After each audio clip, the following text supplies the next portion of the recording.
사무엘상 16장 14절에서 23절까지의 말씀 함께 보시고 저희들이 은혜를 나누겠습니다.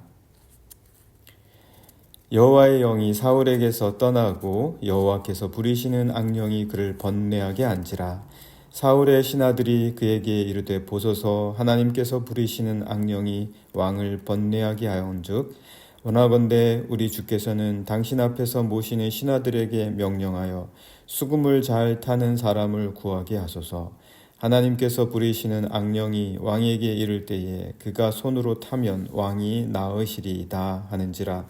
사울이 신하에게 이르되 나를 위하여 잘 타는 사람을 구하여 내게로 데려오라 하니, 소년 중 한 사람이 대답하여 이르되 내가 베들레헴 사람 이새의 아들을 본즉 수금을 탈 줄 알고 용기와 무용과 구변이 있는 준수한 자라. 여호와께서 그와 함께 계시더이다 하더라. 사울이 이에 전령들을 이새에게 보내어 이르되 양치는 내 아들 다윗을 내게로 보내라 하매, 이새가 떡과 한 가죽 부대의 포도주와 염소 새끼를 나귀에 실리고 그의 아들 다윗을 시켜 사울에게 보내니, 다윗이 사울에게 이르러 그 앞에 모셔 섬에 사울이 그를 크게 사랑하여 자기의 무기를 드는 자로 삼고, 또 사울이 이새에게 사람을 보내어 이르되 원하건대 다윗을 내 앞에 모셔 서게 하라. 그가 내게 은총을 얻었느니라 하니라. 하나님께서 부리시는 악령이 사울에게 이를 때에 다윗이 수금을 들고 와서 손으로 탄즉 사울이 상쾌하여 낫고 악령이 그에게서 떠나더라. 아멘. 네, 오늘 말씀은 사울이 다윗을 만나게 되고 다윗을 그의 곁에 두는 그런 이야기입니다. 그런 이야기이지만 또 아주 중요한 것이 이제 사울에게서 다윗으로 하나님께서 그의 영을 주시는 그런 이야기가 또한 오늘 나눈 말씀 중에 아주 중요한 부분이기도 합니다.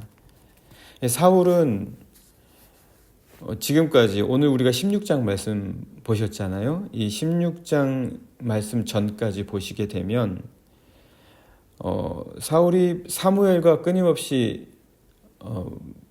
문제가 생깁니다. 여러 가지 불협화음이 생기고 또 마찰이 생깁니다. 그래서 사무엘로부터 이 사울 왕이 더 이상 하나님께서 당신을 이스라엘의 왕으로 세우지 않으십니다. 그런 아주 충격적인 이야기를 듣습니다. 그럼에도 불구하고 사울이 가는 곳마다 전쟁에 이깁니다. 가는 곳마다 큰 승리를 거둡니다. 그래서 예를 들자면 블레셋과의 전투에서 크게 승리했습니다. 블레셋과의 전투에서 요나단이 크게 사울이 알지도 못하는 상황에서 그의 헌신으로 말미암아 큰 승리를 거두게 되고, 또한 그 이후 아말렉과도 전투를 벌이게 되는데 그 전투에서도 굉장히 큰 승리를 거두게 됩니다. 물론 그 전쟁 과정에서 하나님의 뜻대로 그 전쟁을 수행하지 못하는 그런 부족함이 분명히 보이죠. 그런데도 불구하고 그 모든 승리를 크게 거두게 됩니다. 이렇게 보자면 사울의 왕위는 사무엘이 하는 말과 상관없이 점점 더 힘을 얻고 굳건해지는 것 같습니다. 사울이 왕위를 굳게 세워서 그의 가문에게 그 왕위를 넘겨주는 것은 단지 시간 문제인 것처럼 보입니다. 사무엘의 말이 아무런 효과가 없어 보입니다. 사울이 가는 곳마다 이기니까요. 그러나 중요한 것은 흐름이 있다는 겁니다. 흐름이 있다. 비록 사울이 전쟁에서 승리하더라도 그 역사의 시간이 어디로 흘러가냐. 지금 다윗이 사울에게 알려지고 그래서 사울이 다윗을 자신의 곁에 두는 이 이야기도 어찌 보면 굉장히 작은 사건에 불과합니다.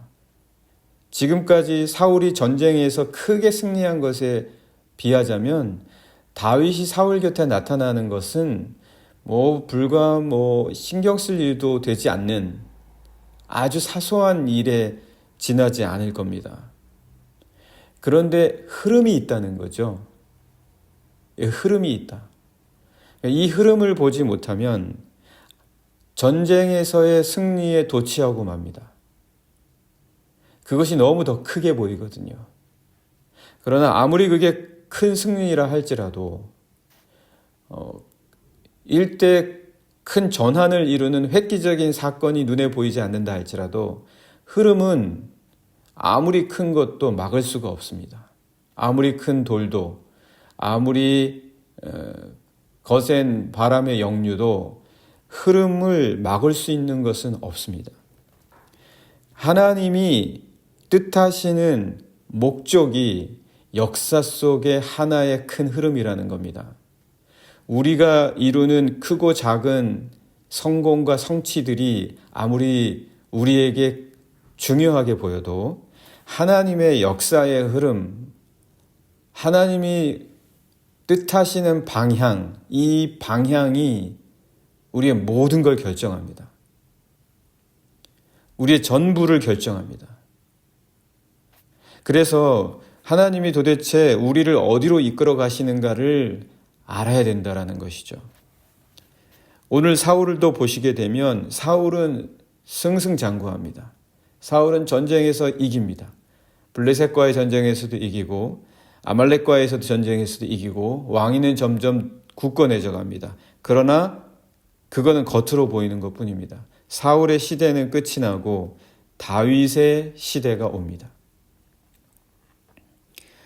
그것은 막을 수 없는 흐름이다라는 거죠. 어리석은 자는 그 흐름을 보지 못하고 단기적인 승리를 보면서 거기에 만족하고 취합니다. 잘 되는데, 전부 다 잘 되는데 뭐가 걱정이냐? 모든 것이 문제가 없어 보이는데 뭐가 문제냐? 흐름을 보지 못하면 그런 것들 속에서 도취돼서 이 거대한 흐름의 물줄기에 같이 방향과 보조를 맞추지 못하게 된다는 것입니다. 미리 대비하지도 못합니다. 그런 단기간의 승리, 눈에 보이는 성공에 도취되지 않도록 하나님이 이끄시는 흐름을 우리가 볼 줄 아냐. 우리가 예배드리고 말씀 보고 그리고 기도하는데 과연 이 흐름을 볼 줄 아냐. 하나님이 어디로 이 역사의 시간들을 이끌어 가시고 흘려보내시는지 알고 있냐. 사울 곁에서 권력을 누리던 자들은 사울이 악령으로 말미암아서 번뇌하고 있는데도 그 흐름을 보지 못하고 있는 겁니다. 지금 사울의 시대가 끝이 나고 다윗으로 하여금 하나님께서 이끄시고자 하는 그 흐름이 이제 사울 곁에 다윗이 나아옴으로써 시작이 되었는데도 사울 곁에 신하들은 보지 못하는 거죠. 하나님께서는 역사를 이끄실 뿐만 아니라 우리의 삶도 이렇게 이끌어 주십니다. 우리가 작은 일에 충실해야 되지만 뿐만 아니라 하나님의 흐름에 맞출 줄도 알아야 됩니다. 하나님이 도대체 어디로 이끌어 가시는가? 하나님께서 이끄시는 방향은 무엇인가? 내 삶에서 성공과 성취가 있다 할지라도 그 흐름은 도대체 무엇인가? 이 흐름을 우리가 분명히 반드시 알 수 있어야 된다라는 것이죠. 근데 그게 사실은 쉽지는 않죠. 쉽지는 않습니다. 왜냐하면 보기에는 사울이 모든 것을 주관하는 것 같습니다. 당연히 그가 왕입니다. 그래서 모든 것을 그가 다스리는 것 같아 보입니다. 신하들도 그의 뜻에 따라야 하고 그를 위해 일해야 하고 그의 말에 복종해야 됩니다. 그러니까 그것이 대세다라고 생각하는 겁니다. 그가 번뇌하자 신하들의 조언으로 다윗을 데려오는데 다윗 역시 사울에게 복종을 해야 됩니다. 그리고 그의 명령에 따라서 수금을 타고 왕을 위해서 연주해야 합니다. 왕은 또 그것을 보고 즐거워하고 기뻐하고 다윗을 사랑합니다. 모든 것이 사울 중심입니다. 오늘 한번 말씀 보실까요? 말씀 보시게 되면 15절의 말씀도 사울의 신하들이 그에게 이르되 보소서 하나님께서 부리시는 악령이 왕을 번뇌하게 하온즉 원하건대 우리 주께서는 당신 앞에서 모시는 신하들에게 명령하여 수금을 잘 타는 사람을 구하게 하소서. 하나님께서 부리시는 악령이 왕에게 이를 때에 그가 손으로 타면 왕이 나으시리이다 하는지라. 전혀 지금 이 신하들과 사울은 하나님께서 어떻게 이 역사의 흐름을 가져가시는지, 그들의 삶을 이끌어 가시는지, 어떤 변화가 곧 닥칠지에 대해서 모르고 있습니다. 물론 사건까지 하나하나 세세한 것까지는 알 수 없다고도 할 수 있겠지만 이 흐름에 대한 방향에 대해서 전혀 아무도, 다윗이 나아온 것에 대해서조차도, 왜 다윗이 이 자리에 서야 했는지에 대해서조차 눈치채는 자가 아무도 없었다라는 것입니다. 뿐만 아니라 사울은 또한 이 다윗을 크게 사랑합니다. 크게 사랑하여서 다윗을 자신의 곁에 두고 서게 합니다. 그래서 오늘 말씀을 조금 더 보시게 되면 21절과 22절의 말씀입니다. 다윗이 사울에게 이르러 그 앞에 모셔서매 사울이 그를 크게 사랑하여 자기의 무기를 드는 자로 삼고 또 사울이 이새에게 사람을 보내어 이르되 원하건대 다윗을 내 앞에 모셔 서게 하라. 그가 내게 은총을 얻었느니라 하니라. 지금 이런 변화들은 아주 사소한 변화입니다. 아주 사소한 변화에 대해서 하나님의 분명한 뜻이 있다라는 사실을 까마득하게 모르고 있는 셈이죠. 까마득하게 모르고 있다. 하지만 모든 것의 흐름에서 아주 작은 것들이 큰 흐름의 출발이다. 당연히 큰 흐름의 출발이기 때문에 알지 못하는 것입니다. 전쟁에서 승리할 때만 해도 모든 것을 사울이 자신의 뜻대로 다 할 것 같았습니다. 하지만 여호와께서 부리시는 영이다. 이것이 무엇을 뜻합니까? 이것이 무엇을 의미합니까? 결코 그렇지 않다. 모든 것이 사울의 뜻대로 되지 못한다라는 것이 바로 여호와께서 부리시는 영이 가르쳐주는 겁니다. 사울이 왜 번뇌하겠습니까? 그 번뇌하는 이유가 무엇이었겠습니까? 자신의 뜻대로 다 될 수 없다. 변화가 시작이 되었다. 그 말씀이죠. 승리와 영광과 축복 가운데 그 어느 것도 사울은 지속시킬 수 있는 능력이 없습니다.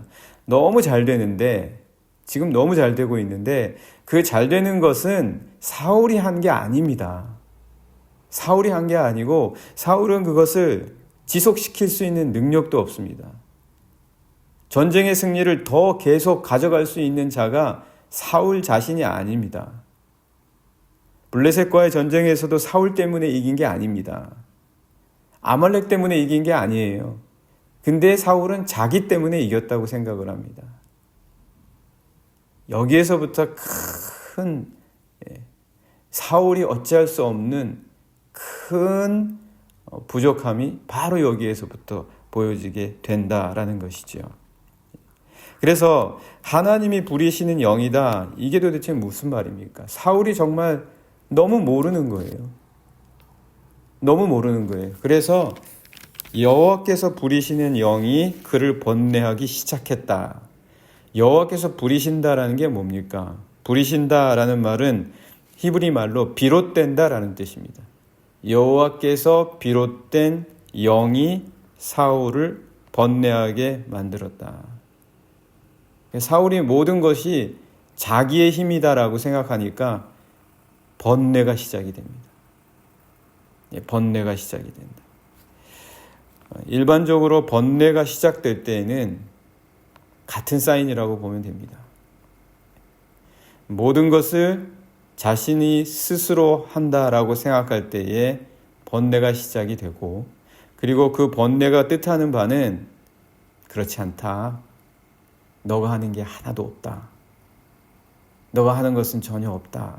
철저하게 하나님이 모든 것을 다스리신다라는 것을 가르쳐주는 것이 번뇌의 시작입니다. 이 번뇌는 뭘 뜻합니까? 번뇌는 우리 모든 인간 안에 하나님께 반항하는 게 있다라는 거예요. 자신을 모르는 거예요, 아직. 하나님께 반항한다는 것은 자신을 모르는 겁니다. 자신의 능력도 모르고 자신의 한계도 모르고, 그리고 모든 것들이 어디에서 비롯되는 것인지 모르는 것입니다. 그래서 이 번뇌를 이기는 길은 자기가 누구인지를 아는 길입니다. 자기가 누구인지를 알게 하시는 겁니다.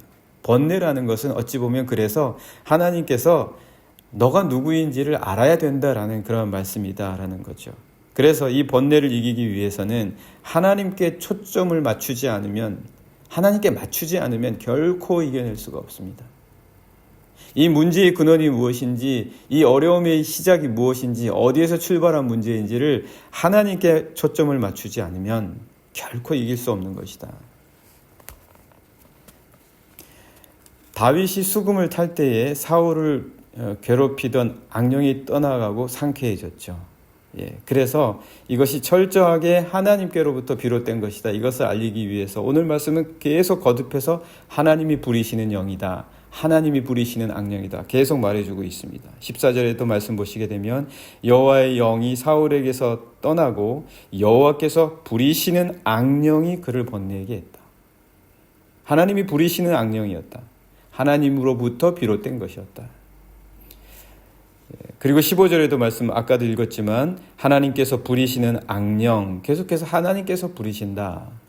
이렇게 그의 번뇌가 어디에서부터 시작됐고 어디로부터 해결될 것인지를 말씀해 주고 있는 것이죠. 다윗이 수금을 탈 때 그런 악령이 떠나가고 상쾌해졌습니다. 수금을 탈 때 그러했다라는 것은 다윗에게 그런 능력이 있다라는 이야기가 아니다라는 말이죠. 수금을 탈 때 그렇게 됐다라는 것은. 그래서 그의 직접적인 능력이라기보다는 수금을 통해서 그런 일이 일어나듯이 다윗을 통해서 성령이 그렇게 역사하셨다라는 말씀입니다. 그가 그렇게 할 수 있었던 이유, 그가 수금을 타는데 왜 악령이 떠나가냐? 그에 대한 이유를 말씀은 이렇게 이야기해 주고 있습니다. 그는 수금을 탈 줄 알고 용기와 무용과 구변이 있는 준수한 자다. 여호와께서 그와 함께 하셨다. 이렇게 말씀해 주고 있습니다. 우리 한번 잠깐 말씀을 보시면은요. 18절입니다. 소년 중 한 사람이 대답하여 이르되 내가 베들레헴 사람 이새의 아들을 본즉 수금을 탈 줄 알고 용기와 무용과 구변이 있는 준수한 자라. 여호와께서 그와 함께 계시더이다 하더라. 이렇게 다윗을 소개해 주고 있습니다. 다윗이 수금을 탈 때 어떤 능력이 있었는지, 도대체 수금을 타는 것만으로도 번뇌가 사라지고 악령이 떠나갔다라는 이야기입니다. 어떻게 이런 일이 벌어질 수 있었을까요? 다윗은 철저하게 하나님께 초점을 맞춘 사람이었다라는 것이죠. 그 말씀에서 그래서 그는 용기도, 무용도, 구변도, 심지어 외모까지도 하나님이 함께 하시는 그것을 통해서 알 수가 있었다라는 겁니다. 심지어 외모까지도. 외모가 준수하다라고 말씀해 주고 있지 않습니까? 심지어 외모까지도 보면 이게 하나님이 함께 하시는구나. 그것을 알 수 있는 자가 바로 다윗이었다. 그렇게 이야기해 주고 있습니다. 다윗이 모든 걸 잘할 수는 없었을 겁니다. 다윗보다 전쟁을 더 잘하는 장수도 있었을 것이고, 악기를 더 잘 다루는 사람도 있었을 것이고, 노래를 잘하는 사람과 말을 잘하는 사람이 분명히 있었을 것입니다. 인간적인 기술적 능력을 말하는 것이 아니라 하나님이 함께 하시는 사람이었다라는 것입니다.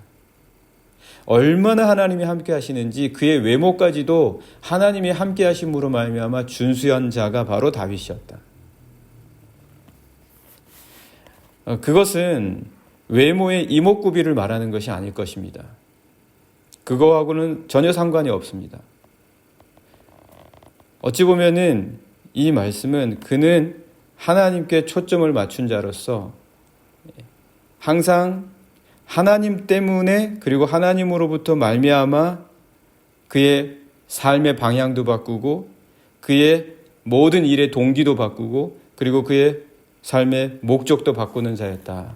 그것을 사람들이 다 보고 알았다라는 그러한 말씀일 것입니다.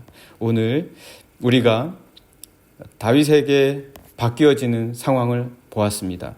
사울로부터 다윗에게 바뀌어지는 상황 속에서 우리는 어떤 흐름의 변화가 있었는지, 사울이 무엇을 보지 못했는지, 다윗은 어떠한 자였는지를 함께 보았습니다. 오늘 우리 함께 같이 기도하기를 원합니다. 하나님, 우리의 삶에서 하나님께 초점을 맞추게 해주십시오. 우리가 하나님께 초점을 맞추기 위해서 우리의 삶의 방법도 바꾸고 삶의 우리의 결정과 선택도 바꾸고 그리고 움직이고 그리고 주님 앞에 더 우리의 마음을 모을 수 있는 자가 되게 해주십시오. 오늘 하루 그러한 삶을 살게 해주십시오. 함께 같이 기도하시겠습니다.